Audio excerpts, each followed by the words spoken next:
Hello guys, welcome back to my YouTube channel. As you know, I am Akshata Patil from Sri Venkateswara College of Engineering, Bangalore, and the today's subject is maths and the topic is application of a curvature and radius of a curvature. In this video, we will discuss following content. First, we will discuss brief introduction of a radius of a curvature and a curvature, then formula of the curvature and the radius of a curvature. Followed by, we will discuss an expression for the radius of a curvature for a Cartesian curve, and at last we will discuss application of a curvature and radius of a curvature. Let's start our topic curvature and radius of a curvature. So we will start with introduction. The curvature is something that relates to the geometry also. It is a scalar quantity that one may also define as curvature vector. According to mathematics, curvature is any of the number loosely related concepts in different areas of a geometry. And next one is the radius of a curvature. The radius of a curvature r in differential geometry is the reciprocal of the curvature. Besides, the radius of a circular arc is the best approximate the curve at that point.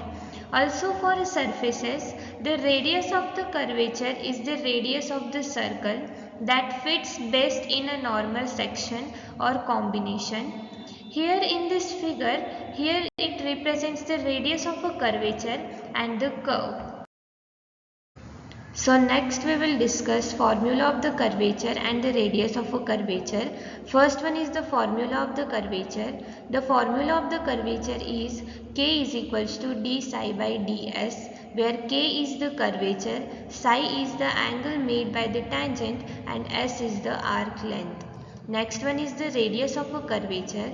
Normally the formula of the radius of the curvature is rho is equals to 1 by k, where rho is the radius of a curvature and the k is the curvature. We know that the k is equals to d psi by ds. So here it will be reciprocal. Then the rho is equals to ds by d psi. Here we should note that we always take the sign of a k and rho to be positive, and the following established results in respect of a derivative of arc length, that is s, will be useful. First one is the sin psi is equals to dy by ds. Second one is the cos psi is equals to dx by ds. And the third one is the tan psi is equals to dy by dx. Let's discuss an expression for the radius of a curvature for a Cartesian curve. Let y is equals to f of x be the equation of a Cartesian curve and a be the fixed point on it. Let pxy be a point on the curve such that AP arc is equals to s. Here we will draw a tangent at a point P, then psi will be the angle made by the tangent at P with the x-axis. Here we will consider the slope of the tangent, that is tan psi is equals to dy by dx. Then we will differentiate this equation with respect to s. So the differentiation of a tan psi is equals to sec square psi into d psi by ds, and the differentiation of a dy by dx with respect to x, we will get d by dx into dy by dx into dx by ds. So we will get the equation sec square psi into d psi by ds is equals to d by dx into dy by dx into dx by ds.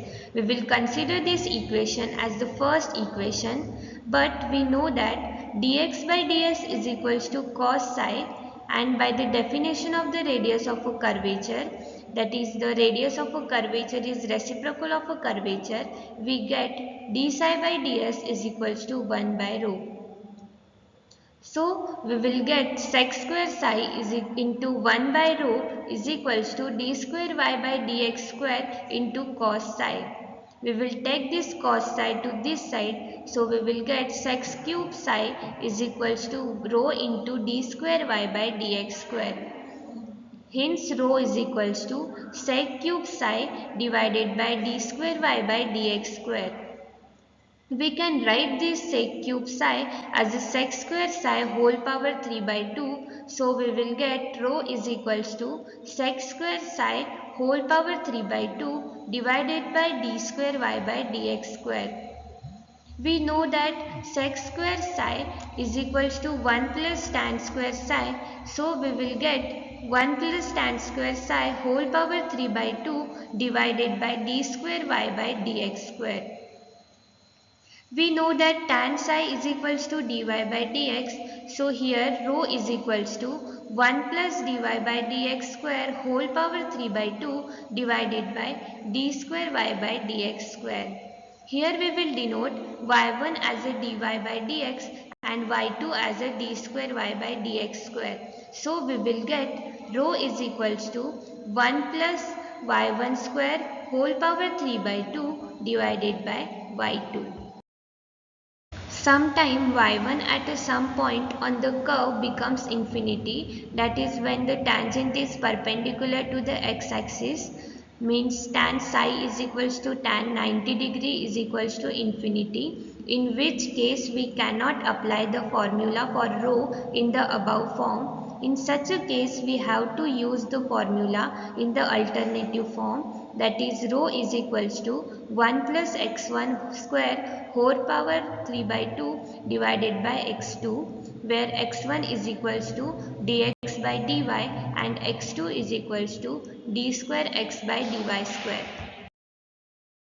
So we will discuss our last topic, that is application of a curvature and radius of a curvature. It is used for the use in a differential geometry. We can see in a Cesaro equation.